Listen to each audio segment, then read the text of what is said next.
Hello and welcome back to another video. Today going to be going over all you need to know about Update 3 for Forza Motorsport, which comes out next week. As with the previous update, they say that there are going to be a huge number of fixes. I'll put them all on screen here.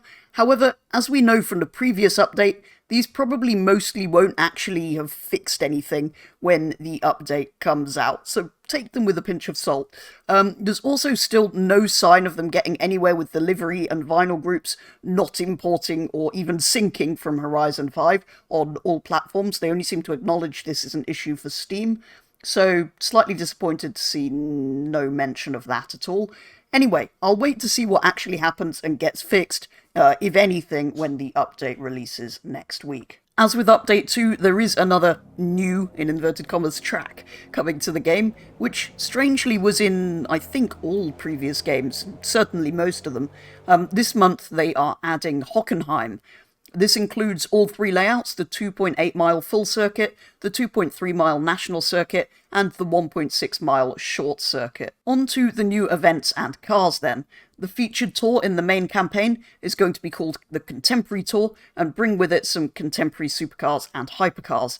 From December the 14th to December the 21st, you'll be able to participate in the Italian Ingenuity Tour with the addition of the Automobili Pininfarina Battista in the Auto Show. From December 21st to the 28th, you'll be able to participate in the Hybrid Ferocity Tour with the addition of the Ferrari 296 GTB in the Auto Show. From January 4th to the 11th, you'll be able to participate in the Tip of the Spear Tour with the addition of the McLaren Sabre, which is kind of funny because the Sabre is actually based on the Vision Gran Turismo concept car that was developed specifically to be in that game, and Forza clearly tried to hide this fact during the stream, very carefully calling it the Vision Grand Tour instead of Vision Gran Turismo, which I just found slightly amusing. Anyway, from January 11th to January the 18th, you'll be able to participate in the Valkyrie Challenge with the addition, as you may have guessed, of the Aston Martin Valkyrie in the Auto Show. This is also allegedly also coming to Forza Horizon 5 as the second Secret Santa prize car, which is very exciting. If you complete all of these tours, you can win the Pagani Huayra R, which comes across from Horizon 5, where it was originally in the Italian Exotics car pack, and now it's coming across to Motorsport, where we can all drive it for free.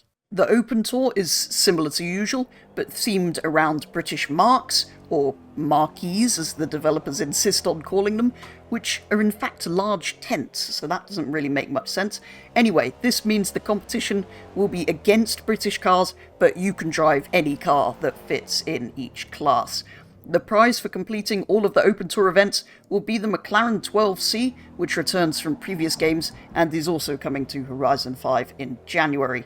And finally, last but not least, these are the featured rivals and the featured multiplayer events that will be coming in the coming weeks. On to the car pass then, for those of you who have the Ultimate Edition or the add-on bundles. The first car, which arrives on December the 14th, is the 2018 Chevrolet No. 23 Rumen Trans Am Corvette, which is a modern-day Trans Am race car, so super mad thing, goes well with that Dodge Challenger that we already have.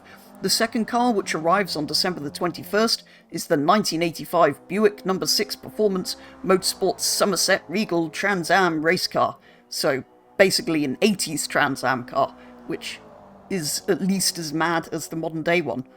The third car, which arrives on December the 28th, is the 2021 Cadillac No. 31 Whelen Racing DPI VR, which is another new racing Cadillac. Kind of feels like it's a bit too similar to some of the other racing Cadillacs we have already, but there is another new car there. The fourth car, which arrives on January the 4th, is the 2018 Lamborghini No. 63 Squadra Corsa Huracan Super Trofeo Evo. Now this one I actually have a really big problem with. Nothing wrong with the car itself, but it shouldn't be in the paid car pass. This Lamborghini was in the Italian Exotics paid pack on Horizon 5 not all that long ago, and now it's been added to a car pass that we also paid for. So in effect we've bought this car, or I have, bought this car twice in not a very long space of time. The whole point of car pass is to give us access to new cars. We're essentially paying for early access to cars that will be in subsequent games, and sort of paying for the development and modelling of them is how I see it anyway. And then, yeah, the idea is in subsequent games, it's then introduced in the base car list. A bit like the Pagani Huayra R, which was a paid car pack in Horizon, but then comes free to Motorsport.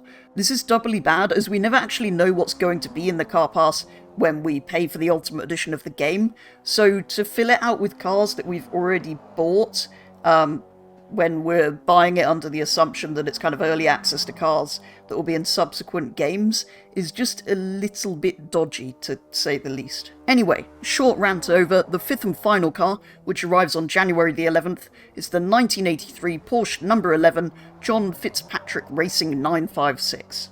So then, this has potential to be a decent update, with several new additions, even if most of them are also in or coming to Horizon 5 very soon.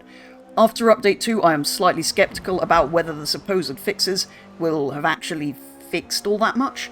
The campaign events to win some of these exclusive vehicles are going to be a bit of a boring, mindless grind like usual, but potentially worth it, especially for that Huayra R.